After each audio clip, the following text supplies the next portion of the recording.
we're back with Andrew, and we're still in the field station, but we're at the top now, and this is, the Burnley, Andrew and the gardeners do composting, and here we are at the first stage of the process, Andrew. What's the system here?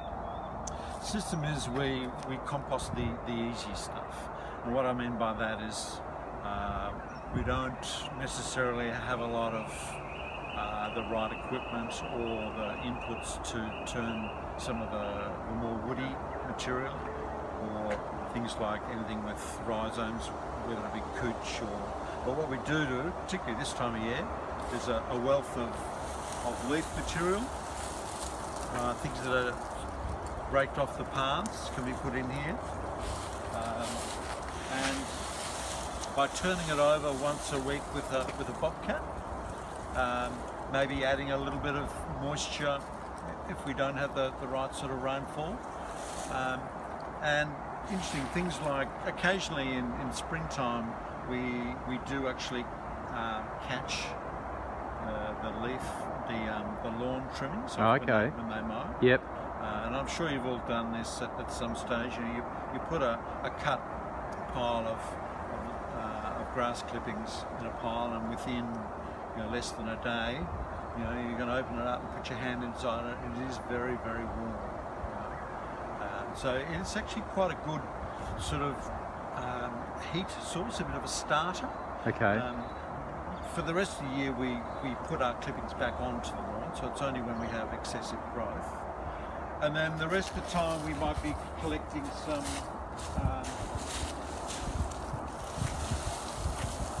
All this stuff is actually from the paths, some of the garden beds.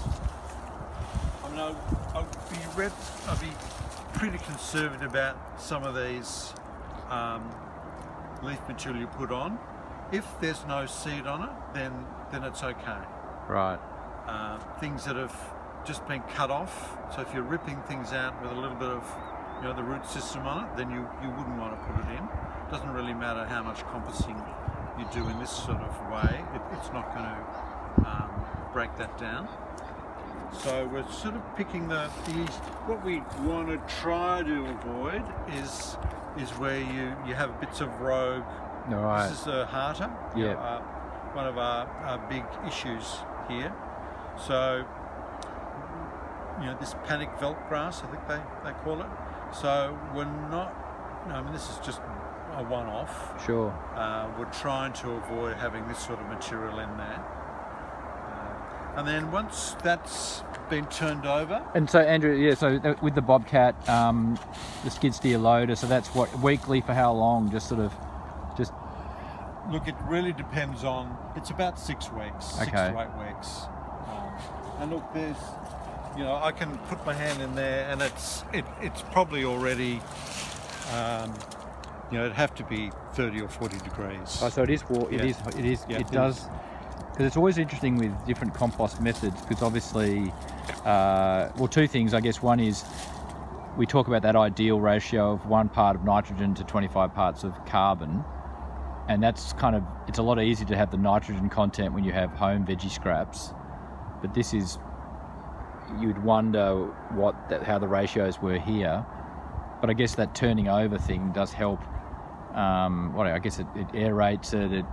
I guess if it breaks it up a bit, increases the surface area. But it certainly, I often imagine that these don't get to sort of 60 degrees Celsius, but they're warm enough, aren't they? Yeah, and that's why we're only doing the easy stuff. Right. Because to get it up to that 70 degrees to kill weed seed. Yeah. Probably would take a bit more fiddling than what we do.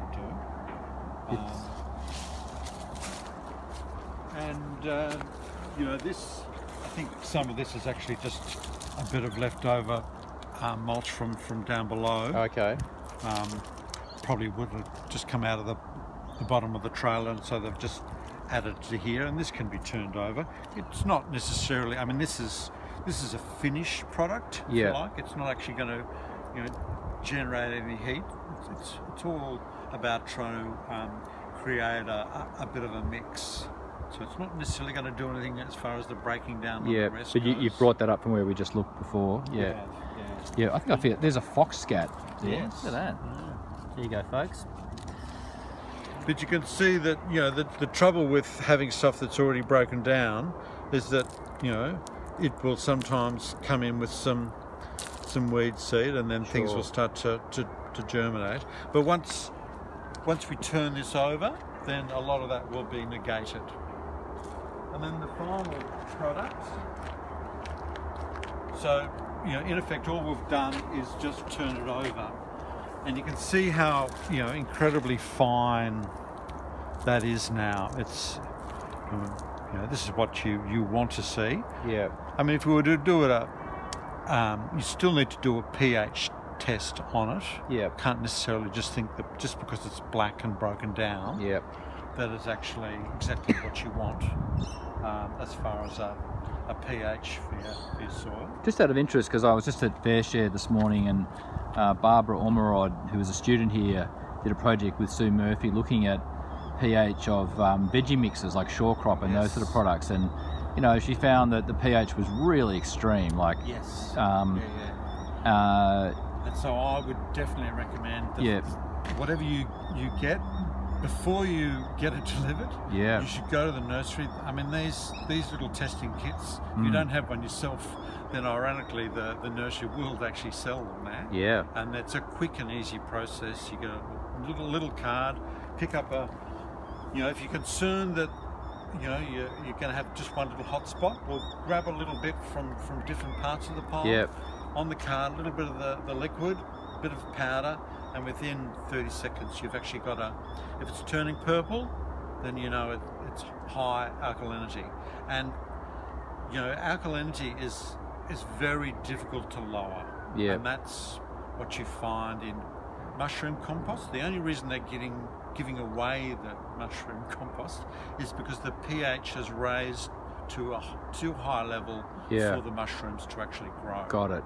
So that's, you know, if you ever wondered why they're getting rid of mushroom why are they compost, giving it away? Yeah, it's because the mushrooms no longer grow in it because the pH is too high. And there's also the salt contents. Yeah. You know, often we forget about even things like, you know, cow manure, pulverized cow manure, and chicken manure. The urea in it is actually it's a salt, and it dries out, and it can actually. So that's why, you know, sometimes you can grow things and you may see a bit of, you know, that yellowing, or something not quite right.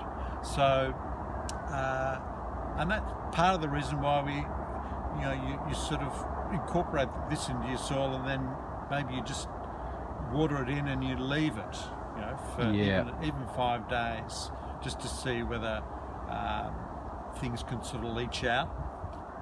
But certainly the pH is so interesting. And so obviously it's a very useful material, but what is the pH of the? Generally speaking, do you test it? It is relatively high here. It's slightly above what we want, which is about 7.5. Right. And 8. So, and whether or not you know, we do have Lilydale paths. Of course, Lilydale toppings is an alkaline product. Yeah. So, you know, how we're using this, we're sort of, a lot of the time, we're sort of incorporating it into our soil. Sometimes we use it as a top dressing over the top of, say, camellias and some of those shallow-rooted materials. But, you know, as we know, you're better off to work with the soil that you've got rather than thinking. I know it's different with veggie gardens. Absolutely, but but as far as, you know, the rest of the horticulture for garden beds, you're far better off trying to choose plants that's actually tolerant for the soil that you've got, rather than thinking that you can put a lot of this in. Yeah. Because it's just a drop in the ocean. Sure. So this is, but are you using you're using this as a top dressing material, soil conditioner, are you? Yeah, we might for the perennial border. Okay. We'll take the perennials out, divide them up. We'll use this, put it back in, incorporate that back into the soil to get some extra water holding and some aeration. You can't underestimate the pore space in your soil. And so part of what you're doing by incorporating this in the soil is also just creating airspace, as well as something that's actually going to be able to do some water holding capacity for you. And so mostly that would be how we'd like to use because it. I guess we can talk about this when we go into the gardens in a minute, but the reality is that you have an established garden here with different layers, shrubs, herbaceous plants, big trees. There's a lot of recycling of nutrients in the foliage that falls to the ground layer, I guess. Yeah.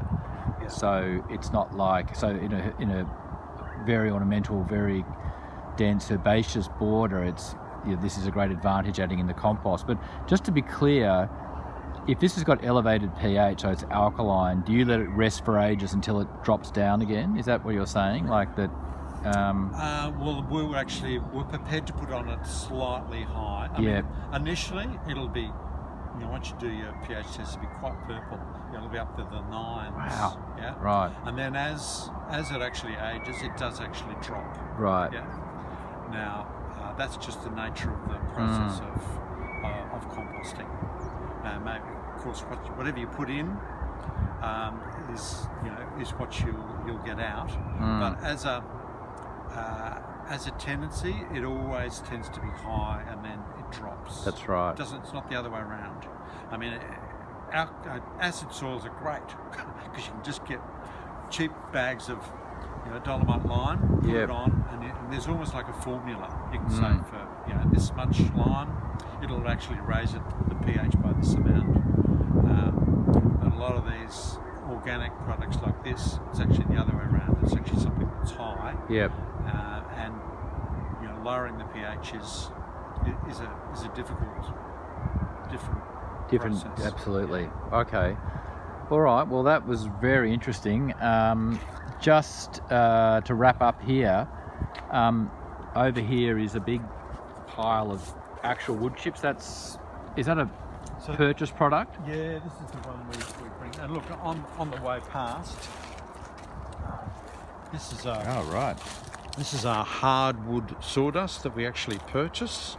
Yeah. So if you walk into the gardens in the shady walk, rainforest, some of our paths, we're just laying this on top and then rolling it, and it just flattens out and becomes and everyone loves it. It's great to walk when they come they say, "What's that?" They actually don't pick it for sawdust. Where do you buy this? Is it from a mill of some description? Yeah, well, there's Yarra Valley Sawdust, so they're actually a company that will purchase from other